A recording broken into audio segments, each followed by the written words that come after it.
Hello friends, welcome back to my channel SRK drama explain. Friends, ये video मैं लोगों के एंटरटेनमेंट के लिए बनाती हूँ, so please watch full, share, subscribe and like this video. Part की स्टार्टिंग पू से होती है। लिन चाहता था कि पू उसकी बॉडी से गोलियों को निकाले और ऐसा करने के लिए पू डर रही थी।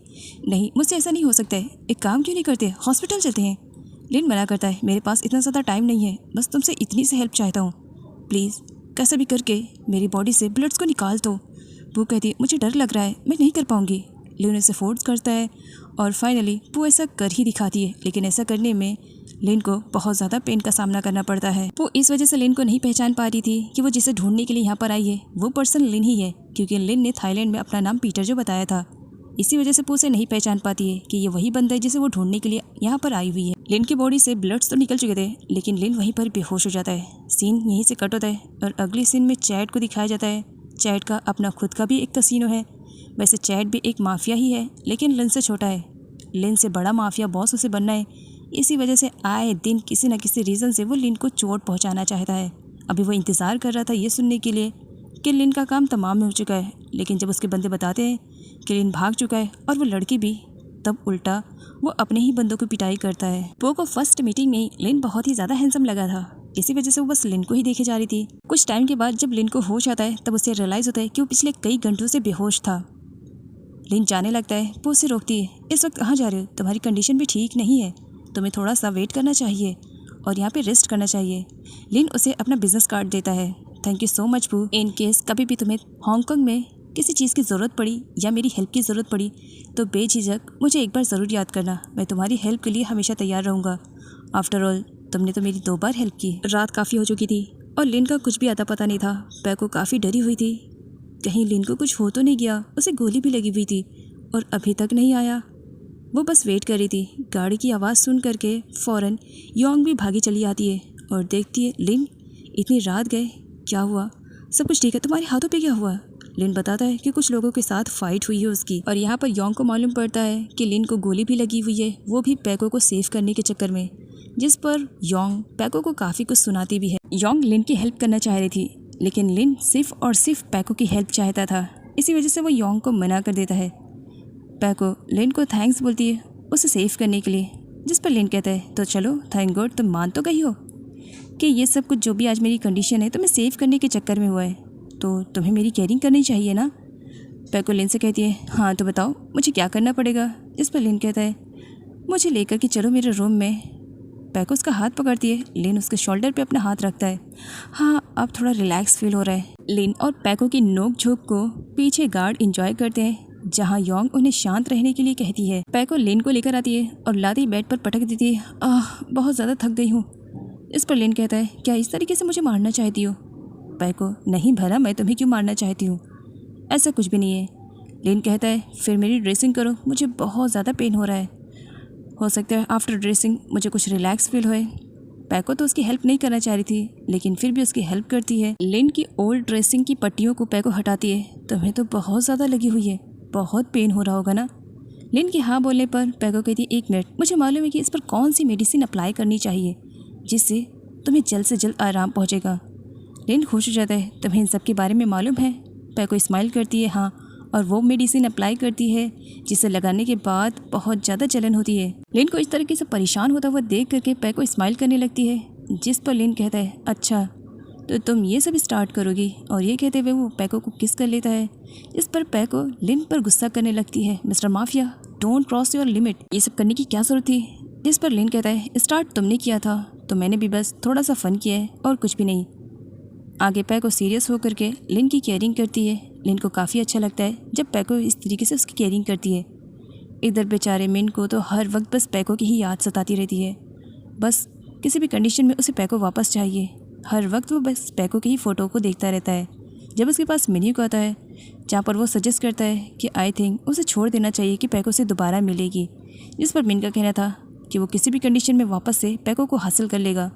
पैको उसका फर्स्ट प्यार है और वो उसी से ही शादी कर रहेगा, चाहे उसके लिए कुछ भी करना पड़े। और अपनी प्लानिंग में चेंजेस को भी वो कहता है। मैंने पूछता है कि तुम प्लानिंग में कौन सी चेंजेस करने वाले हो।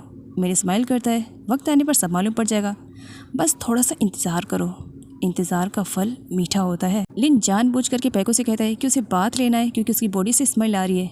पैको से बात नहीं दिलाती, जिस पर लिन कहता है एटलीस्ट फिर मेरी बॉडी को अच्छी तरीके से क्लीन ही कर दो, जिस पर पैको को करना ही पड़ता है। वो पानी से लिन की पूरी बॉडी को क्लीन करती है, जिस पर लिन सेटिस्फाई नहीं होता है। हाँ अब हो गया है, अब मेरे लेग को क्लीन करो क्योंकि बहुत ही ज़्यादा स्मेल आएगी तो फिर मैं सो कैसे पाऊँगा। और पैको को ये भी करना पड़ता है। पैको इस वजह से लिन की सारी बातें मान रही थी क्योंकि पैको और लिन के बीच में डील हुई है। पैको ने लिन को कहा है कि वो 10 मिलियन पे करके ही यहाँ से जाएगी और इसके लिए वो लिन का सारा काम करेगी। योंग और उसकी चमची दोनों मिल करके लिन और पैको की जासूसी कर रहे थे कि आखिर उन लोगों के बीच में चल क्या रहा है, जहाँ योंग को काफ़ी बुरा लगता है कि पैको लिन के साथ है, जिस पर सर्वेंट कहती है योंग से कि उसे इस तरीके से आराम से नहीं बैठना चाहिए, उसे कुछ ना कुछ तो एक्शन लेना चाहिए लिन की लाइफ से पैको को बाहर निकालने के लिए। अगर उसने ऐसा नहीं किया तो आगे चल कर के हो सकता है कि वो लिन को खो दे। लिन को काफ़ी अच्छा लगता है जब मॉर्निंग में वो पैको को अपने ही बेड के पास पाता है, इस वजह से क्योंकि पैको पूरी रात लिन की केयरिंग में लगी हुई थी और इस वक्त वो वहीं पर सो रही थी। पैको उठती है और लिन को अपने सामने देख करके, हाँ तो बताओ कुछ और काम है क्या, क्योंकि पूरी रात तुम्हारी वजह से मैं सही से सो भी नहीं पाई हूँ, जो भी है बता दो बिकॉज मुझे सोना है। इस पर लिन कहता है हाँ एक्चुअली मेरी शोल्डर में बहुत ही ज़्यादा पेन हो रहा है, मसाज कर दोगी। ये कहते हुए वो पैको को अपने पास घसीटता है, लेकिन गार्ड्स के आ जाने की वजह से लिन को पैको को छोड़ना पड़ता है। पैको से साइको बोलते हुए वहाँ से जाती है और साथ ही उसे हिट भी करती है, जिसे देख करके गार्ड स्माइल करता है। पैको जाने से पहले लिन से कहती है हाँ अगर तुम्हें किसी भी चीज़ की ज़रूरत पड़ेगी ना तो मुझे तो बिल्कुल भी मत बुलाना क्योंकि मैं नहीं आने वाली हूँ। योंग को जब इसके बारे में मालूम पड़ता है कि पैको पूरी रात लिन की केयरिंग में लगी हुई थी और उसी के साथ थी तो उसे जेलसी होती है। इसी वजह से वो पैको को उल्टा सीधा भी सुनाती है कि वो सिर्फ एक मिस्ट्रेस के तौर पर यहाँ पर आई है और एक ना एक दिन उसे यहाँ से जाना पड़ेगा। तो इसी वजह से वो लिन जैसे हैंडसम बंदे के प्यार में ना पड़ने की कोशिश करे। और वैसे भी उसे तो अपना सिर्फ टारगेट कंप्लीट करना है ना, 10 मिलियन किसी भी कंडीशन में लिन को पे करना है और उसके बाद तो वो यहाँ से जा सकती है। जिस पर पैको कहती है मुझे समझाने की ज़रूरत नहीं है और ना ही एक्सप्लेन करने की, मुझे क्या करना है क्या नहीं करना है तुमसे बेटर जानती हूँ, मेरे मामले में इंटरफेयर मत करो, तुम्हें कई बार बोल चुकी हूँ। योंग लिन के कमरे में आती है, लिन क्या मैं तुम्हारी कुछ हेल्प कर सकती हूँ। लिन मना करता है नहीं किसी भी चीज़ की ज़रूरत नहीं है, एक्चुअली पैको सब कुछ करके गई हुई है, वैसे बताओ तुम यहाँ पर क्यों आई हो। जिस पर योंग लिन के माइंड में पैको के खिलाफ बहुत सारी बातें भर देती है कि पैको यंग गर्ल है, वो भला लिन के प्यार में कैसे पड़ेगी, उसे तो कोई भी हैंडसम बंदा मिल जाएगा और लिन की एज भी ज़्यादा है कि जो कि लिन का गार्ड है। कंडीशन ख़राब होने की वजह से पैको उसकी अच्छी तरीके से देखभाल कर रही होती है और योंग लिन को ये सब उल्टे तरीके से एक्सप्लेन करने की कोशिश करती है कि पैको तो किसी पर भी लट्टू हो सकती है। लिन को बुरा लगता है क्योंकि वो पैको को लाइक करता है और वो बिल्कुल भी नहीं चाहेगा कि पैको इस तरीके से किसी और की केयरिंग में लगी हुई रहे। इसी वजह से वो पैको को उल्टा सीधा भी कहता है और जेलसी में ये भी कह देता है कि वो किम की केयरिंग करने के लिए क्या उसकी पूरी बॉडी को क्लीन कर सकती है। जिस पर पैको लिन को थप्पड़ भी जड़ती है कि लिन की सोच कितनी घटिया है।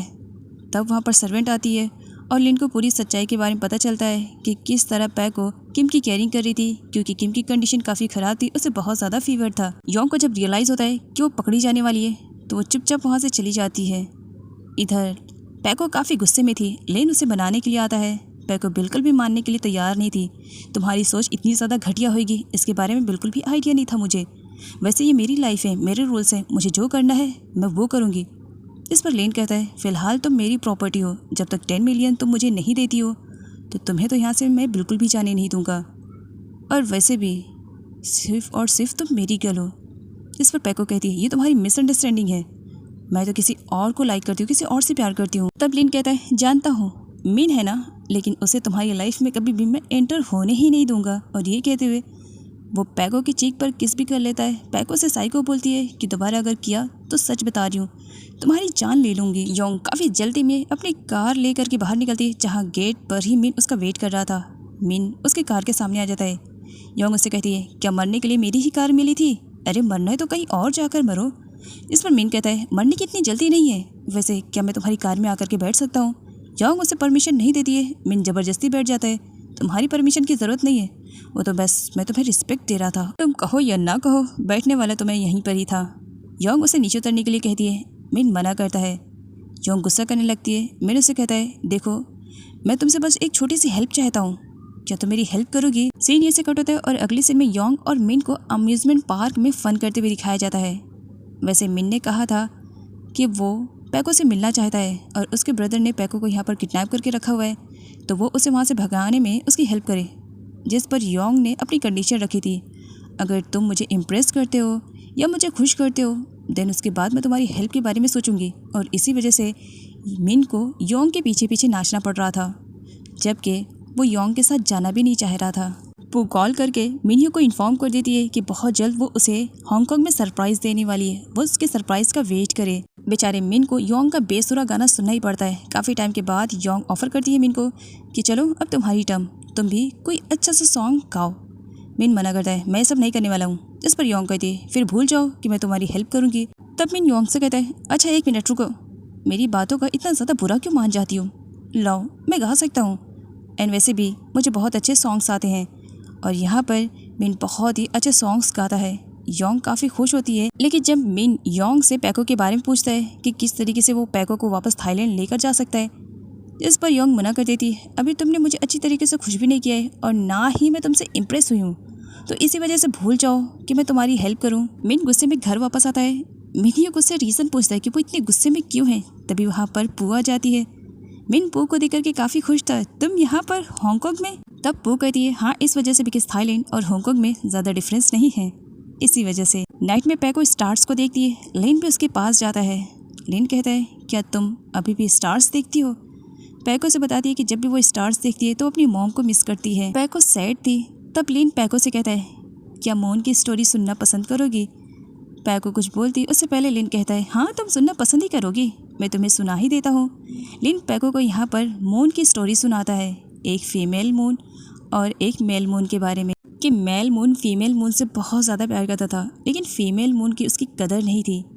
उसे तो बस सन बहुत ही ज़्यादा अट्रैक्टिव लगता था, इसी वजह से वो उसे छोड़ करके सन के पास चली जाती है। लेकिन बाद में जब फीमेल मून को रियलाइज़ होता है कि मेल मून उसे बहुत ज़्यादा प्यार करता था, तो वो उसके पास दोबारा आती है, लेकिन उस वक्त फीमेल मून उसे नहीं मिलता है। तब पैको स्माइल करते हुए कहती है, ओहो तुम्हारी स्टोरी कितनी सैड भरी है ना, थैंक गॉड कि वो फीमेल मून मैं नहीं हूँ। लिन सोने के लिए जब रूम में जाता है, योंग उसका रास्ता रोकती है और उसे पैको से दूर रहने के लिए सजेस्ट करती है, जिस पर लिन मना कर देता है, मैं तुम्हें पहले भी बता चुका हूँ, तुम्हें मैं एक सिस्टर की तरह लाइक करता हूँ और कुछ नहीं।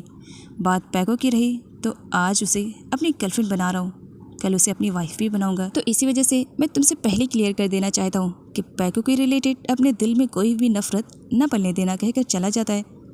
जिस पर योंग काफ़ी गुस्से में आ जाती है। उस लड़की को मैं लिन के दिल में तो कभी बसने नहीं दूंगी, एक न एक दिन तो उसे निकाल फेंकूंगी, लेकिन कैसे? समझ में आया, मिन इसमें हेल्प करेगा मेरी।